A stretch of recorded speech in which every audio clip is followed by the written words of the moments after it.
Hi friends, എല്ലാവർക്കും നമസ്കാരം. എല്ലാവർക്കും സുഖമെന്ന് വിശ്വസിക്കുന്നു. ഇന്ന് ഞാൻ വന്നിരിക്കുന്നത് വളരെ ടേസ്റ്റി ആയിട്ടുള്ളൊരു നത്തോലി ഫ്രൈഡ് റെസിപ്പിയാണ്. നത്തോലി അല്ലെങ്കിൽ കൊഴുവ് വെച്ച് ചെയ്യാൻ പറ്റുന്ന ഒരു റെസിപ്പിയാണിത്. വളരെ ടേസ്റ്റി, നല്ല ക്രിസ്പിയുമാണ്. ഇത് സാധാരണ മീൻ വറുക്കുന്ന പോലെയല്ല, വേറെ കുറച്ച് ഇൻഗ്രീഡിയൻസ് ഒക്കെ കൂടി ആഡ് ചെയ്തിട്ടാണ് ഇത് വറുക്കുന്നത്. അതുകൊണ്ട് തന്നെ നല്ല ക്രിസ്പിയാണ്. ഇത് വറുത്ത് വെച്ച് കഴിഞ്ഞാൽ ഒരു പ്ലേറ്റ് കാലിയാവുമെന്ന് അറിയില്ല, അത്ര ടേസ്റ്റി ആയിട്ടുള്ള റെസിപ്പിയാണ്. അപ്പോൾ നിങ്ങളിത് ട്രൈ ചെയ്ത് നോക്കുക.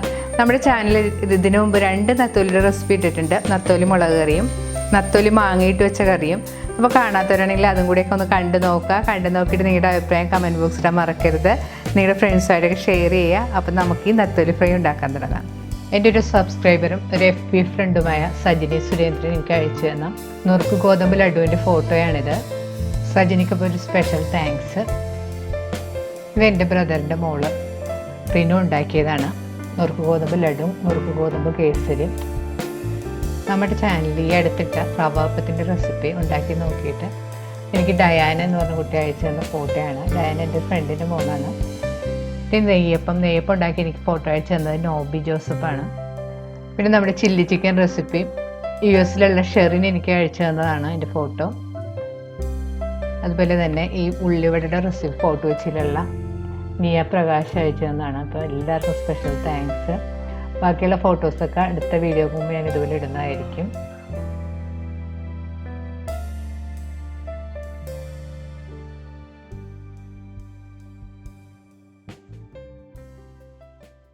ഫ്രൈ ചെയ്യാനുള്ള മീൻ നന്നായിട്ട് ക്ലീൻ ചെയ്തതിന് ശേഷം വെള്ളമെല്ലാം കളഞ്ഞു വെച്ചതാണിത്.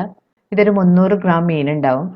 ഇനി ഇതിലേക്ക് നമുക്ക് 1 ടേബിൾ സ്പൂൺ കാശ്മീരി ചില്ലിപ്പൊടി, 1/2 ടേബിൾ സ്പൂൺ സാധാരണ എരിവുള്ള മുളക് പൊടിയും കൂടി ചേർത്ത് കൊടുത്തിട്ടുണ്ട്. ഇനി ഇതിലേക്ക് ഒരു 1/2 ടീസ്പൂൺ മഞ്ഞൾപ്പൊടിയും കൂടി ചേർത്ത് കൊടുക്കാം. മുളക് പൊടിയെല്ലാം നിങ്ങളുടെ എരിവിൻ്റെ പാകത്തിനനുസരിച്ച് ചേർത്ത് കൊടുക്കാം കേട്ടോ. ഇതിലേക്ക് 1 ടീസ്പൂൺ കുരുമുളക് പൊടിയും 1/2 ടീസ്പൂൺ ഗരം മസാലപ്പൊടിയും കൂടി ചേർത്ത് കൊടുക്കാം. ഇനി ഇതിലേക്ക് 2 ടേബിൾ സ്പൂൺ കോൺഫ്ലവറും 1 ടേബിൾ സ്പൂൺ അരിപ്പൊടിയും കൂടി ചേർത്ത് കൊടുക്കണം. അരിപ്പൊടി സാധാരണ ഇടിയപ്പത്തിൻ്റെ പൊടിയാണ് ഞാൻ ചേർത്ത് കൊടുത്തിരിക്കുന്നത്. ഇനി ഇതിലേക്ക് പാകത്തിനുള്ള ഉപ്പുപൊടിയും കൂടി ചേർത്ത് കൊടുക്കാം. ഞാൻ ഇതിലേക്ക് 1 ടീസ്പൂൺ വിനാഗിരി കൂടി ചേർത്ത് കൊടുത്തിട്ടുണ്ട്. കൂടുതലൊന്നും ചേർക്കരുത്, 1 ടീസ്പൂൺ ചേർത്താൽ മതി. വിനാഗിരിക്ക് പകരമായിട്ട് നിങ്ങൾക്ക് നാരങ്ങ നീര് വേണമെങ്കിൽ ചേർത്ത് കൊടുക്കാം. ഇനി ഇതിലേക്ക് 1 ടേബിൾ സ്പൂൺ വെളിച്ചെണ്ണയും കൂടി ചേർത്ത് കൊടുക്കണം. ഇനി ഇതിലേക്ക് 1/2 ടേബിൾ സ്പൂൺ ജിഞ്ചർ ഗാർലിക് പേസ്റ്റും കൂടെ ചേർത്ത് കൈകൊണ്ട് നന്നായിട്ട് മിക്സ് ചെയ്ത് യോജിപ്പിക്കണം. മസാലയും കോൺഫ്ലവറും അരിപ്പൊടിയൊക്കെ മീനിൽ പിടിക്കുന്നവർ നന്നായിട്ട് മിക്സ് ചെയ്ത് കൊടുക്കണം. നമ്മളിങ്ങനെ കോൺഫ്ലവറും അരിപ്പൊടിയൊക്കെ ചേർത്ത് വറുക്കുന്ന കാരണം നല്ല ക്രിസ്പി ആയിരിക്കും വറുത്ത് കഴിയുമ്പോഴത്തേക്കും മീൻ. ഉപ്പ് നോക്കിയിട്ട് പാകത്തിനുള്ള ഉപ്പെല്ലാം ചേർത്ത് കൊടുക്കണം. അവസാനം നമുക്കിതിലേക്ക് 2 തണ്ട് കറിവേപ്പില എടുത്ത് കയ്യിൽ വെച്ച് നിരടിയതിന് ശേഷം മീനിലേക്ക് ചേർത്ത് വീണ്ടും നന്നായിട്ട് മിക്സ് ചെയ്തതിന് ശേഷം ഒന്ന് മാറ്റി വെക്കാം. മസാലയെല്ലാം പുരട്ടിയതിന് ശേഷം ഒരു 15 മിനിറ്റെങ്കിലും മാറ്റി വെക്കുന്നത് എപ്പോഴും നല്ലതാണ്. ഞാനിവിടെ 1 മണിക്കൂർ മാറ്റി വെച്ചിട്ടുണ്ട്. മീൻ വറുക്കാനായിട്ട് ഞാനിവിടെ ഒരു ചീനച്ചട്ടി ചൂടാക്കാൻ വെച്ചിട്ടുണ്ട്. ചട്ടി ചൂടായിരുമ്പോൾ നമുക്ക് അതിലേക്ക് ആവശ്യത്തിന് വെളിച്ചെണ്ണ ഒഴിച്ചു കൊടുക്കാം. വെളിച്ചെണ്ണ നന്നായിട്ട് ചൂടായിരുമ്പോൾ ഇതിലേക്ക് മീൻ കുറേശ്ശായിട്ട് പെറുക്കിയിട്ട് കൊടുക്കാം. കുറേശ്ശായിട്ട് പല പ്രാവശ്യമായിട്ട് വറുത്തെടുത്താൽ മതി. ഒന്നിച്ചിട്ട് കഴിഞ്ഞിട്ടുണ്ടെങ്കിൽ എല്ലാം കൂടെ ഉടഞ്ഞു പോകും. മീൻ ഇട്ടതിന് ശേഷം സ്റ്റവ് ഒരു ലോ മീഡിയം ഫ്ലെയിമിൽ വെച്ച് വേണം വറുത്തെടുക്കാനായിട്ട്, അല്ലെങ്കിൽ മീൻ പെട്ടെന്ന് കരിഞ്ഞു പോകും. ഈ മീൻ കൂടുതൽ സമയമൊന്നും വേണ്ട വറുത്തെടുക്കാനായിട്ട്, പെട്ടെന്ന് മരിഞ്ഞു കിട്ടും. ഇപ്പോൾ മീനിൻ്റെ ഒരു സൈഡ് മൂത്ത് പാകമായി വന്നിട്ടുണ്ട്. ഇനി നമുക്ക് തിരിച്ചിടാം.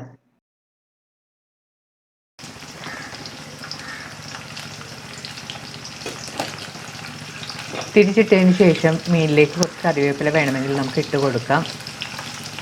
ഇടയ്ക്ക് നമുക്കൊന്ന് തിരിച്ച് മറിച്ചൊക്കെ ഇട്ട് കൊടുക്കാം. അപ്പോൾ നല്ല ക്രിസ്പി ആയിട്ട് വറുത്തെടുക്കാൻ പറ്റും. അപ്പോൾ മീൻ മൂത്ത് പാകമായി വന്നിട്ടുണ്ട്. ഇനി നമുക്കിത് എണ്ണയിൽ നിന്ന് കോരി മാറ്റാം. മീൻ നല്ല ക്രിസ്പി ആയിട്ട് വറുത്തെടുത്തിട്ടുണ്ട്. ബാക്കിയുള്ള മീനും നമുക്ക് ഇതുപോലെ തന്നെ വറുത്തെടുക്കാം. വറുക്കുമ്പോൾ പ്രത്യേകം ശ്രദ്ധിക്കേണ്ടത് ലോ മീഡിയം ഫ്ലെയിമിൽ തന്നെ വെച്ച് വേണം വറുക്കാനായിട്ട്, അല്ലെങ്കിൽ മീൻ പെട്ടെന്ന് കരിഞ്ഞു പോകും. അതുപോലെ തന്നെ ഇത് പെട്ടെന്ന് കുക്കായി കിട്ടുന്ന മീനാണ്, വേഗം വറുത്തെടുക്കാൻ പറ്റുന്നതാണ്. അതുപോലെ തന്നെ ഒരു സൈഡ് മുരിഞ്ഞതിന് ശേഷം തിരിച്ചിട്ടാൽ മതി. ആദ്യമേ നമ്മൾ സ്പൂൺ കൊണ്ടൊക്കെ തിരിച്ചും മറിച്ചൊക്കെ ഇടുകയാണെങ്കിൽ പെട്ടെന്ന് ഉടഞ്ഞു പോകും.